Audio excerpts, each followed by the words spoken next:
Kita akan mulaikan ibadah kita malam hari ini. Kita mau mempersiapkan hati dan kehidupan kita untuk datang merasakan dan mengalami hadirat Tuhan dalam hidup kita malam hari ini. Sebelum kita mulaikan ibadah kita malam hari ini, mari kita mau berdoa. Kita mau bersatu di dalam doa, bersama-sama menyatakan di hadapan Tuhan bahwa kita rindu jamahan dan lawatan Tuhan itu terjadi atas hidup kita malam hari ini. Sekali lagi, bukan sekedar keinginan kita, tetapi kita mau menyatakan kepada Tuhan, aku butuh Tuhan, aku perlu kuasa Roh Kudus itu. Sehingga ketika kita memuji, ketika kita meninggikan Dia, ketika kita menyembah Dia, Tuhan bertahta di atas puji-pujian kita. Kami bersyukur Bapa, malam hari ini Engkau memberikan kembali kesempatan kepada kami untuk kami boleh berkumpul di tempat ini. Sekali lagi kami percaya di mana 2 atau 3 orang berkumpul di dalam nama-Mu, maka Engkau ada di tengah-tengah kami. Oleh karena itu malam hari ini kami rindu merasakan jamahan dan lawatan Tuhan. Kami persiapkan hati kami dan hidup kami yang terbaik bagi kemuliaan, bagi hormat, untuk kemuliaan nama Tuhan. Terima kasih Bapa, dari awal hingga pada akhirnya ibadah kami malam hari ini kami serahkan ke dalam tangan-Mu. Di dalam nama Tuhan Yesus Kristus kami sudah berdoa dan bersyukur. Haleluya. Amin. Puji Tuhan. Kita akan bangkit berdiri bersama-sama. Mari kita mau datang kepada Tuhan. Kita naikkan pujian dan penyembahan kita kepada Tuhan. Kita agungkan, kita tinggikan nama-Nya.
hanya Kau Yesus Tuhan.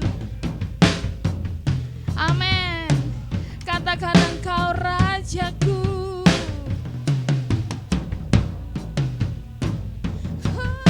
Yang bertata. Amin. Engkau bertata di atas puji-pujian kami malam hari ini Tuhan. Kami percaya otoritas Tuhan, otoritas Allah itu turun atas hidup kami. Dan Engkau siap mengurapi hidup kami malam hari ini Tuhan. Yes, lagi, lebih dahsyat lagi, katakan dimuliakan, dimuliakan, dimuliakan, katakan dimuliakan, yes, ditinggikan.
Tuhan Yesus Kristus. Haleluya. Amin. Sekali lagi kasih sorak-sorai bagi Tuhan kita Yesus Kristus yang dahsyat dan ajaib. Keberadaan sore hari ini semua karena berkat Tuhan. Amin. Semua saudara yang di sini bersukacita di dalam Tuhan. Yes. Karena roh Allah ada di dalam hidup kita. Makanya meskipun kita susah, meskipun kita sedang berbeban berat, tetapi kita mau tetap bersukacita di dalam Tuhan. Siap menari bagi Tuhan? Berjoget? Digerakkan badan dan pinggulnya, tangannya, kepalanya, semua bergerak, oke? Siap ya? Yo.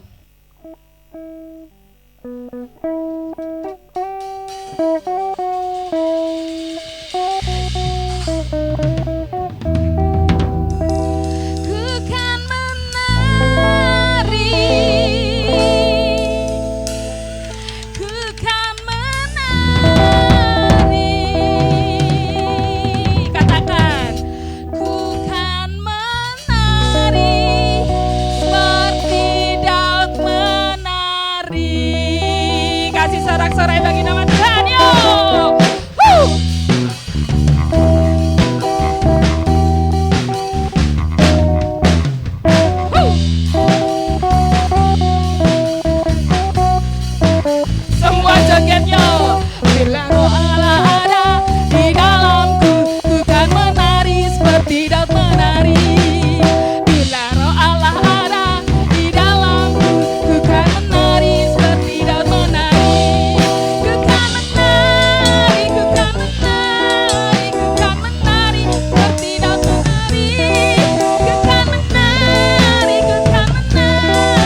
Terpujilah nama Tuhan. Silakan duduk Bapak Ibu Saudara yang dikasihi Tuhan.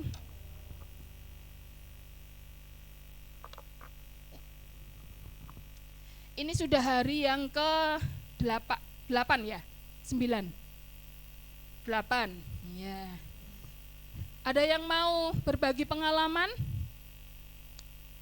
di 8 hari ini atau semuanya flat-flat aja, semuanya B aja deh gitu ya? Ada? Ada? Oh, belum ada. Masih malu-malu ya, masih malu-malu. Oke, sebentar kita akan mendengarkan firman Tuhan. Kita akan bersama-sama belajar kebenaran firman Tuhan.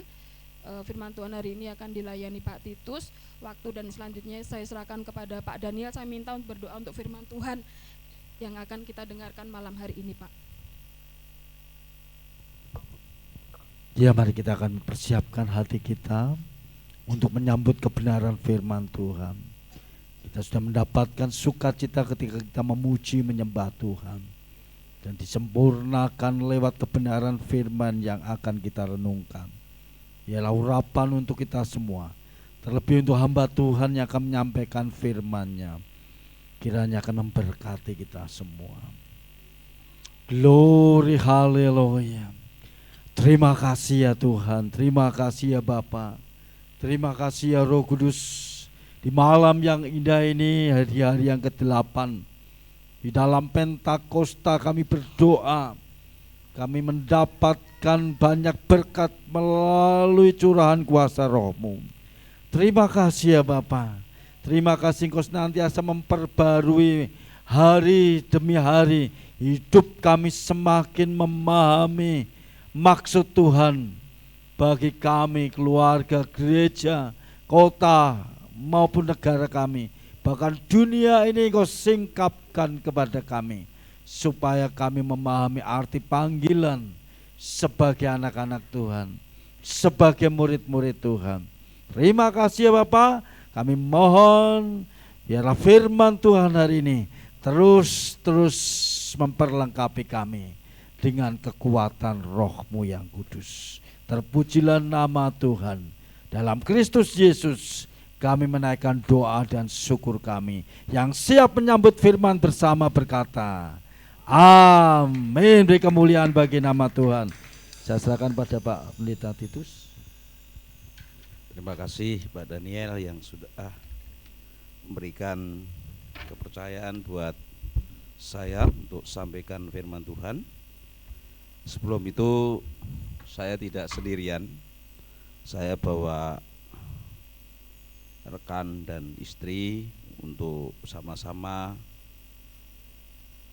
melayani di tempat ini. Saya perkenalkan dulu, ada yang namanya Pak Ari, silahkan Pak Ari angkat tangan saja. Nah, kita akan hello. Kalau ada Pak Ari tentunya ada Bu Ari karena berpasangan, saudara. Bu Ari silahkan. Ya, saya tidak sendiri, mantan pacar, saudara. Silahkan untuk lambaikan tangan untuk istri saya. Ya. Oke, pada malam hari ini mari kita akan belajar firman Tuhan. Karena ini adalah sudah hari yang ke berapa? Ke-8. Kurang 2 hari lagi kita akan selesai dalam momen Pentakosta. Saya yakin, saya bersyukur di dalam momen Pentakosta ini hati dan jiwa roh kita ini diperbarui oleh Tuhan, sehingga dalam Pentakosta ini kita dibentuk menjadi pribadi yang benar-benar mengenal Tuhan lebih dalam lagi, dengan kuasa urapan di tempat yang maha tinggi, sehingga kita akan dipermudah untuk menangkap gelombang frekuensi ilahi itu dari Tuhan. Nah, karena saya dari tempat ini diberi suatu tugas untuk jemaat di tempat ini lewat surat yang disampaikan kepada saya dengan tema pemberdayaan karunia-karunia roh. Oleh sebab itu, kalau kita renungkan bersama bahwa pemberdayaan karunia-karunia roh itu sangat penting buat gereja. Mengapa? Karena saudara, hadirat Tuhan tidak selalu dapat dirasakan oleh orang-orang yang menghadiri suatu kebaktian. Hal itu karena tidak setiap kebaktian dilingkupi oleh hadirat Allah. Para pelayan Tuhan perlu menyadari bahwa mereka memiliki karunia Roh Kudus yang harus digunakan supaya kuasa Allah dapat dirasakan dan jemaat menjadi terberkati. Oleh sebab itu, kalau perlu diperdaya lagi, didorong lagi, dipertajam lagi akan karunia-karunia Roh Kudus yang diberikan dalam kehidupan jemaatnya, khususnya para pelayan Tuhan. Kalau saudara sadari kadang-kala gini loh saudara, kok ke gereja kok tadi kok kurang greget ya, ada yang gitu ya, ada yang gitu. Kok firmane kok kurang, ada yang gitu saudara. Wis pujiannya gitu, halah musiknya gitu loh. Akhirnya timbul banyak penghakiman saudara. Karena ketidaksiapan dalam roh kita untuk terima akan berkat Tuhan lewat hamba Tuhan yang disampaikan, lewat para pelayan Tuhan yang melayani, maka gereja itu harus tanggap sebenarnya. Sebenarnya gereja ini kalau tanggap apa saudara? Sebenarnya itu ada jemaat atau secara khusus pelayan Tuhan. Sebenarnya pelayan Tuhan ini misalnya si A ini karunianya apa sebenarnya? Kalau karunianya pendoa, saudara, jangan dibawa untuk mimpin pujian, saudara. Gak akan tepat, saudara. Tapi pendoa biarlah mereka garda di depan gitu, tapi tanpa kelihatan. Wong doa kan juga dipamerke, maaf ya saudara. Aku tak doa sih ya gitu, terus ada di depan pintu gereja sana, terus dilihat orang banyak. Kanda. Justru itu pilar sebenarnya. Karena membackup dari acara ibadah dari awal, pertengahan hingga pada akhir itu orang pendoa saudara.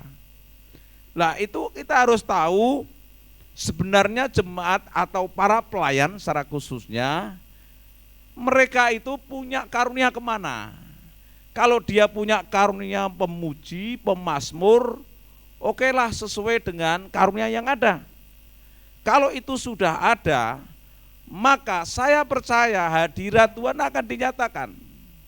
Tapi saya tidak berbicara kalau bukan karunia yang memuji Tuhan, lalu orang yang tidak punya karunia memuji Tuhan tidak ada kuasanya. Oh bukan, tetap ada kuasanya. Tapi beda saudara. Nah itu akan lebih mempermudah, kuasa Tuhan akan masuk karena punya karunia hal itu. Karya Roh Kudus di masa kini seharusnya dapat dialami oleh semua orang percaya, yaitu mereka yang menerima Yesus Kristus sebagai Tuhan dan Juru Selamat, bagaikan aliran air derasnya dan menyegarkan setiap jiwa yang dahaga. Namun pada kenyataannya tidak semua orang mengalami berkat Roh Kudus yang luar biasa ini, kadang-kala seperti itu saudara. Nah, lantas apa yang menghambat dan menghalangi Roh Kudus tidak turun? Ada beberapa hal. Yang pertama, perhatikan baik-baik, saya pelajari, adalah pemahaman yang salah, saudara. Ada orang Kristen yang menolak pribadi dan karya Roh Kudus dalam kehidupan karena ia belum memahami pengajaran Alkitab tentang Roh Kudus dengan benar. Selama ini pengetahuan yang demikian hanya berasal dari apa kata orang saja, bukan apa kata firman Tuhan atau Alkitab. Para murid pernah memperoleh informasi pada waktu itu, murid Tuhan Yesus, atau pandangan apa kata orang yang keliru tentang Mesias pada waktu itu. Mereka baru mengenal Mesias dengan benar, yaitu pribadi Yesus Kristus sendiri, setelah apa? Salah satu berkata bahwa engkau adalah Mesias. Itu waktu itu Petrus, saudara, Simon Petrus memberikan pernyataan berdasarkan pewahyuan dari Allah Bapa. Saya akan bacakan dalam Matius, coba dilihatkan di itu ya. Matius 16 ayat 13 sampai 17. Saya akan bacakan. Matius 16 ayat 13 sampai 17. Simak baik-baik firman ini. Berbunyi demikian kata firman Tuhan. Setelah Yesus tiba di daerah Kaisarea Filipi, ia bertanya kepada murid-muridnya, kata orang, siapakah anak manusia itu? Ya, tanda tanya itu. Jawab mereka, ada yang mengatakan Yohanes Pembaptis, ada juga yang mengatakan Elia, dan ada juga pula yang mengatakan Yeremia atau salah seorang dari para nabi. Lalu Yesus bertanya kepada mereka, tetapi apa katamu, siapakah aku ini? Maka jawab Simon Petrus, engkau adalah Mesias, anak Allah yang hidup. Pemahaman yang benar waktu itu bahwa Mesias adalah anak Allah yang hidup, pertama salah kaprah, ada yang ngomong ini Yeremia gitu ya, dan segala macamnya tadi. Tapi justru dapat ilham, pewahyuan dari Alkitab, dari Tuhan sendiri, bahwa Simon Petrus menyebut dengan iman dan sesungguhnya bahwa engkau adalah Mesias, anak Allah yang hidup. Kata Yesus kepadanya, berbahagialah engkau Simon bin Yunus, sebab bukan manusia yang menyatakan itu kepadamu, melainkan Bapa-Ku yang di surga. Kalau kita punya pengenalan yang benar di hadapan Tuhan, kita akan ngerti bahwa Yesus adalah Mesias. Berarti jangan sampai ada pemahaman yang salah, saudara. Kadangkala walaupun sudah belajar dari Alkitab tentang Roh Kudus, pun masih tetap tidak memiliki pemahaman yang benar. Mengapa? Karena ia menafsirkannya dengan pemikiran manusia, bukan dengan penafsiran yang dipimpin oleh Roh Kudus. Alkitab tidak boleh ditafsirkan secara eisegesis, yaitu memasukkan penilaian subjektif itu manusia terhadap firman Tuhan, melainkan harus secara eksegesis, yaitu menerima pernyataan ayat-ayat Alkitab seperti yang Roh Kudus sendiri inspirasikan kepada para penulis kitab suci Alkitab, harus ditafsirkan dalam pimpinan Roh Kudus sendiri. Berarti akan lebih mengenal nanti kalau kita nanti doa dan sembahyang, biar Roh Kudus memberi pemahaman akal itu. Biar Roh Kudus yang mengurapi kita, memberikan roh hikmat pewahyuan, maka akal budi kita tidak akan campur tangan, tidak akan mampu untuk melewati itu, ngerti itu. Tapi hanya dengan kekuatan roh hikmat dan pewahyuan dari Roh Kudus, maka kita jadi paham dan ngerti. Amin.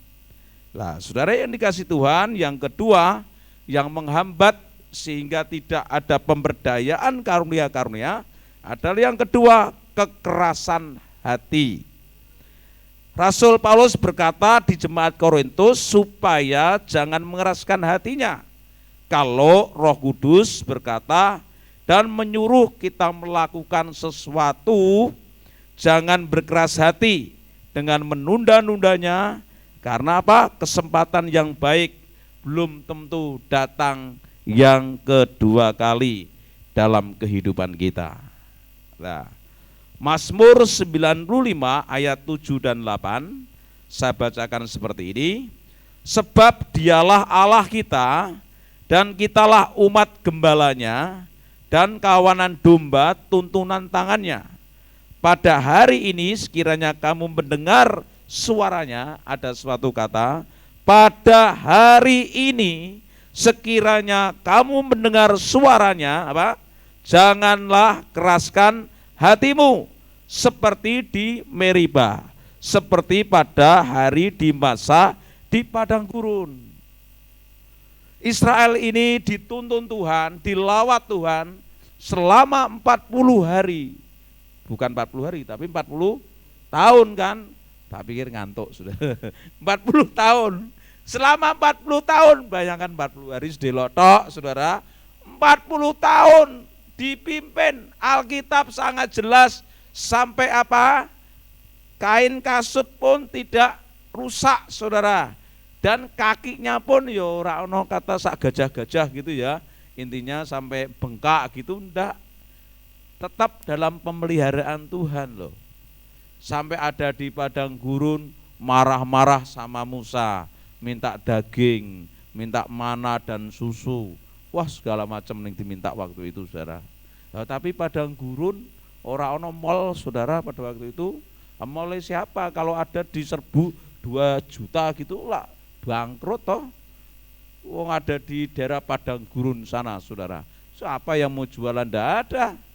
Tetapi dengan kuasa Tuhan, kalau Tuhan mengizinkan pergi, maka Tuhan yang bertanggung jawab. Nah, oleh sebab itu, kalau Tuhan berbicara dalam hidup saudara, secara personal, secara pribadi, kalau memang Tuhan izinkan, misalnya suruh pergi untuk melayani di kota, ya pergilah. Karena apa? Tuhan sedang berurusan dalam kota itu lewat hambanya yang ditugaskan. Jangan ikut-ikutan seperti Yunus, saudara. Betul kan? Yunus disuruh pergi kemana? Niniwe. Takut orang Niniwe garang ganas, engko nak disate neng ngono piye, nak dibunuh piye gitu. Sudah takut dulu, saudara. Akhirnya apa? Dengan diam-diam mau pergi bukan ke Niniwe. Dia naik kapal, kapalnya diizinkan Tuhan mau tenggelam, saudara. Setelah membuang undi, jatuhlah di Yunus ini, saudara. Lalu sadar bahwa harusnya Tuhan kirim ke Niniwe, tapi pergi dia. Tidak ke Niniwe, tapi akhirnya dibuang di situ karena kapal sudah mau kelam, mau tenggelam. Apa yang terjadi? Yunus ngaku, akhirnya dicampakkan ke laut, hiu yang memakannya. Saudara, iki untung puji Tuhan, hiune pahit ngrasake dagingnya Yunus, saudara. Anak ngrasake dagingnya Yunus legi, enak, sedap gitu ya. Tak kira wis entek, saudara, remuk, saudara. Itu buah itu waktu ditelan gitu rasanya pahit akhirnya. Akhirnya mual-mual tuh terus dibawa ke darat, dimuntahke, saudara. Lah muntah kok muntah menungso, saudara. Nah, itu kan hiu hebat toh, saudara. Apa ada hiu muntahnya gede saya gitu, apa Pak Daniel gitu, ya itu sudah namanya bukan Titus Pak Daniel lagi, bisa Yunus ini dua ini, saudara. Tapi apa yang terjadi, saudara? Karena tidak taat, mengeraskan hatinya dengan pribadinya, dengan Roh Kudus, seakan-akan memang orang lain tidak ngerti. Tetapi Bapa di surga dan Roh Kudusnya selalu berbicara dalam kehidupan Yunus pada waktu itu. Dan akhirnya menyerah, saudara, Yunus itu. Siapa bisa melawan Tuhan? Tidak akan ya pernah bisa, saudara. Ibrani 3 ayat 7 sampai 11. Mari kita belajar firman ini, saudara. Ibrani 3 ayat 7 sampai 11 berkata, sebab itu seperti yang